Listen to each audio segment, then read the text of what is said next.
दोस्तों आज हम जिस मूवी को एक्सप्लेन करने वाले हैं वो कहानी एक छोटे बच्चे की जो 5 साल की उम्र में जंगल में फंस जाता है और जंगल में एक बड़े भयानक ड्रैगन के साथ 6 साल तक रहता है। अब वो बच्चा जंगल में कैसे फंसता है और ड्रैगन से उसकी दोस्ती कैसी होती है ये वीडियो में हम आगे जानेंगे। तो इस मूवी की शुरुआत में हम एक 5 साल के बच्चे को अपने पेरेंट्स के साथ एडवेंचर ट्रिप पर जाते हुए देखते हैं। इस बच्चे का नाम है पीट। पीट अपने फादर से पूछता है एडवेंचर क्या होता है। उसके फादर बताते हैं कि जहाँ हम जा रहे हैं ऐसी जगह जहाँ दूर दूर तक कोई ना हो और हम सुनसान जंगलों का आनंद ले रहे हो। इस पर पीट कहता है क्या ऐसी जगह पर डर नहीं लगता। उसके फादर कहते हैं थोड़ा डर तो सबको लगता है लेकिन एडवेंचर के लिए बहादुर होना बहुत जरूरी है और तुम एक बहादुर बच्चे हो। तभी अचानक एक जानवर गाड़ी के सामने आ जाता है और गाड़ी का एक्सीडेंट हो जाता है जिसमें पीट के माँ बाप मारे जाते हैं, लेकिन पीट बिल्कुल सेफ होता है। अब पीट अपना स्कूल बैग लेकर आगे बढ़ता है और घने जंगल में जानवरों की डरावनी आवाजें सुनकर डर जाता है। अगले ही पल जंगली जानवर उसे घेर लेते हैं। तभी वहाँ एक बहुत विशाल और बड़े पंखों वाला ड्रैगन आ जाता है जिसे देखकर सारे जानवर वहां से भाग जाते हैं। ड्रैगन पीट के काफी करीब आ जाता है। पीट काफी डर जाता है और ड्रैगन से कहता है क्या तुम मुझे खा जाओगे।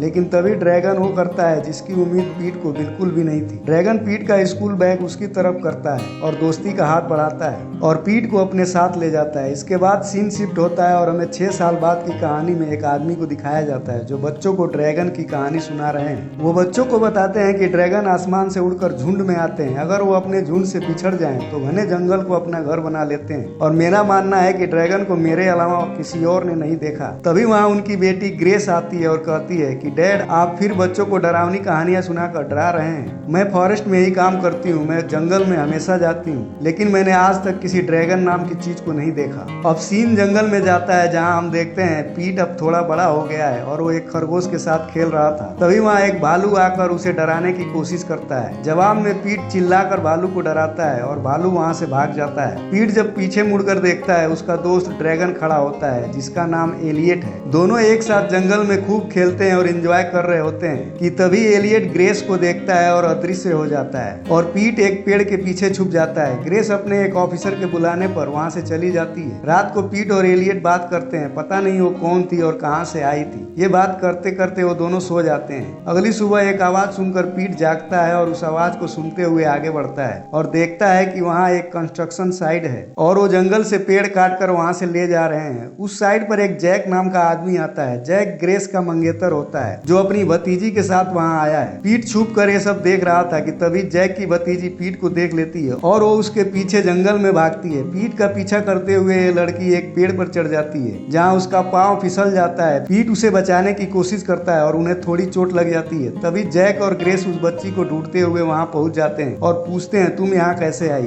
वो कहती है मैं पीट का पीछा करते हुए यहाँ आई हूँ। पीट को देखकर ग्रेस उससे प्यार से बात करने की कोशिश करती है और उसे अपने साथ हॉस्पिटल ले जाते हैं। उधर एलियट की नींद खुलती है और वो पीट को अपने पास नहीं पाता। फिर वो जंगल में चारों तरफ पीट को ढूंढते हुए उस साइड पर पहुंचता है। एलियट पेड़ के पीछे छुप कर देख रहा होता है। तभी पेड़ उसके वजन से नीचे गिर जाता है और उस साइड का इंचार्ज केविन उसे देख लेता है। इधर हॉस्पिटल में पीट को एलियट की फिक्र होती है और वो खिड़की से कूदकर वहां से भागने लगता है। उसे जंगल में जाने का रास्ता कुछ समझ नहीं आता और शहर के सड़कों पर इधर उधर भागता है और फाइनली ग्रेस उसे पकड़ लेती है और अपने घर ले जाती है। उधर केविन जंगल में अपने लोगों के साथ एलियट को ढूंढते हुए उस गुफा तक पहुंच जाता है जिसमें पीट और एलियट रहते थे। वहाँ केविन को पीट की किताब मिलती है और केविन जैसे ही किताब को उठाता है एलियट को काफी गुस्सा आता है और वो उन पर हमला करके वहाँ से भगा देता है। फिर एलियट पीट को मिस करता है और शहर में इधर उधर पीट को ढूंढने लगता है। एलियट पीट को ढूंढते हुए ग्रेस के घर पहुंच जाता है और देखता है कि पीट ग्रेस की फैमिली के साथ एक कहानी सुन रहा है। वो थोड़ी देर रुक कर पीट को देखता है और फिर चुपचाप वहाँ से जंगल वापस चला जाता है। ग्रेस अपने डैड से ड्रैगन के बारे में पूछती है क्योंकि उसके डैड ने ड्रैगन को एक बार देखा था। अगली सुबह ग्रेस पीट को एनजीओ ले जाती है लेकिन उसी समय ग्रेस का इरादा बदल जाता है और वो पीट को एनजीओ के हवाले नहीं करती। फिर ग्रेस अपने डैड के साथ पीट को जंगल ले जाती है जहाँ पीट उन्हें अपने दोस्त एलियट के पास ले जाता है और उन्हें एलियट से मिलवाता है। एलियट को देखकर ग्रेस और उसके डैड काफी खुश होते हैं। उसी वक्त केविन अपने लोगों के साथ एलियट पर हमला कर देता है और बेहोशी का इंजेक्शन मारकर एलियट को रस्सियों से बांधने लगते हैं। एलियट पीट के कहने पर उड़कर वहां से भागने की कोशिश करता है लेकिन वो बेहोश होकर नीचे गिर जाता है क्योंकि उसे बेहोशी का इंजेक्शन मारा गया था। अब एलियट को बड़ी गाड़ी में लोड करके कंस्ट्रक्शन साइट पर ले जाते हैं। इधर जैक पुलिस को वहां बुलाता है और केविन उनसे कहता है जैक ने जिस चीज के लिए आपको बुलाया है वो सिर्फ मेरा है, उस पर कोई एक्शन लेने से पहले मुझसे पूछना होगा क्योंकि मैंने उसे जान पर खेल कर पकड़ा है। केविन पुलिस से अभी बात कर रहा था, तभी पीट और जैक की भतीजी ऊपर के रास्ते से अंदर जाते हैं और उन जंजीरों को खोल देते हैं जिसमें एलियट बंधा हुआ था। पीट एलियट से पूछता है, क्या तुम उड़ सकते हो? तभी केविन और पुलिस दरवाजा तोड़कर अंदर आ जाते हैं, लेकिन एलियट उन्हें दिखाई नहीं देता। केविन को लगता है कि वो उड़ गया और वो बाहर की तरफ भागते हैं, लेकिन एलियट ने खुद को अदृश्य कर लिया है और वो गाड़ी पर ही होता है। पीट एलियट को वहां से बाहर निकालने के बारे में सोचता है क्योंकि वो उड़ नहीं पा रहा था। तभी ग्रेस के डैड वहां आते हैं और गाड़ी को स्पीड में वहां से भगाते हैं ताकि वो एलियट को बचा सके। केविन और पुलिस उनका पीछा करने लग जाते हैं। काफी दूर तक ट्रक का पीछा करने के बाद आगे एक ब्रिज आता है जहाँ केविन ट्रक को ओवरटेक करके आगे अपनी कार को बीच सड़क में लगा देता है। ग्रेस के डैड ट्रक को रोकने की कोशिश करते हैं, लेकिन ट्रक का ब्रेक फेल हो चुका था, इसलिए ट्रक रुकता नहीं है और कार को उड़ाते हुए आगे निकल जाता है। अब एलियट को पूरी तरह होश आ जाता है और पीछे पुलिस को देखकर काफी गुस्से में आ जाता है और उन पर हमला कर देता है। एलियट आग उगलने लगता है जिससे कि ब्रिज डैमेज होने लगता है, लेकिन उस कार में ग्रेस और जैक होते हैं। तभी पीट एलियट के पास जाता है और उससे कहता है, वो लोग अच्छे हैं, उन्हें कुछ मत करो, मुझे उनकी जरूरत है। ये सुनने के बाद एलियट रुक जाता है। तभी ब्रिज टूटने लगता है और ग्रेस की कार नीचे गिरती है। केविन उन्हें बचाने की कोशिश करता है, फिर भी कार नीचे गिरती है, लेकिन तभी एलियट वहां आकर कार को रोक लेता है। ग्रेस और जैक कार से उतरने वाले होते हैं कि तभी ब्रिज पूरी तरह टूट जाता है और एलियट जैक और ग्रेस की कार के साथ नीचे गिर जाता है। सबको लगता है कि जैक और ग्रेस मारे गए, लेकिन थोड़ी देर बाद एलियट उन दोनों को पीठ पर बैठाकर उड़ता हुआ वापस आता है। तभी पीट दौड़कर एलियट को गले लगा लेता है। थोड़ी देर बाद वहां आर्मी हेलीकॉप्टर दिखाई देते हैं। अब एलियट पीट से कुछ कहता है और पीट उसके पीठ पर बैठ जाता है। एलियट उसे लेकर आसमान में उड़ जाता है। फिर वो दोनों अपने घर पहुंचते हैं। पीट कहता है, अब हम यहाँ नहीं रह सकते क्योंकि अब सबको मालूम है कि हम यहाँ रहते हैं, वो तुम्हें फिर से ढूंढ लेंगे। तभी एलियट पीट को अदृश्य होकर दिखाता है। पीट कहता है, लेकिन मैं छिप नहीं सकता। एलियट पीट को उसकी किताब देता है और उसे शहर जाने के लिए कहता है। पीट कहता है, लेकिन मैं तुम्हें छोड़कर नहीं जा सकता। अगले सीन में पीट ग्रेस के घर पहुंचता है। फिर हम देखते हैं कि एलियट पीट को छोड़कर वापस चला जाता है, लेकिन जब भी पीट को जरूरत होती है एलियट उससे मिलने जरूर आता है और यहीं ये मूवी खत्म हो जाती है। दोस्तों, वीडियो अच्छी लगी तो लाइक करें, चैनल को सब्सक्राइब करके अपने दोस्तों तक जरूर पहुंचाइए। धन्यवाद। जय हिंद।